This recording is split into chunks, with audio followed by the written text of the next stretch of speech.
میں نے دیکھا ہے لوگوں کو تنقید کرتے ہوئے، وہ دیکھو جی کتنا اللہ نے نوازا ہے لیکن بندہ بڑا ہی سوچ سمجھ کے چلتا ہے، تو یہ تو تعریف کرنے والی بات تھی، آپ تنقید کر رہے ہیں۔ اللہ کا بڑا انعام ہے لیکن وہ شخص جو ہے نا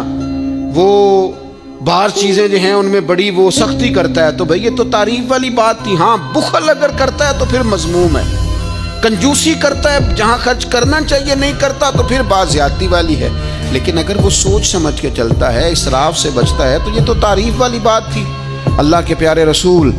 صلی اللہ تعالیٰ علیہ وسلم نے فرمایا 3 باتوں کو اللہ بڑا ہی ناپسند فرماتا ہے، مسلم شریف میں موجود۔ ایک فرمایا یاوہ گوئی کو، فضول بولتے رہنے کو، بلا وجہ باتیں کرنے کو اللہ ناپسند کرتا ہے، اور دوسرا رسول پاک علیہ السلام فرماتے ہیں بلا وجہ کے سوالات، کوئی ضرورت نہیں ان چیزوں کی، ان سوالات کو کثرت سے کرنے کو اللہ ناپسند فرماتا ہے، اور تیسرا حضور فرمانے لگے بلا وجہ مال ضائع کرنے کو اللہ ناپسند کرتا ہے۔ خدا نے تجھے اپنی رحمت سے دیا اور تو ضائع کرتا جا رہا ہے، لٹاتا جا رہا ہے۔ تجھے اللہ نے اگر اپنے فضل سے دیا ہے تو اب کرنے کا کام یہ ہے کہ تو اس میں احتیاط کر، تو اس چیز کو سمجھ۔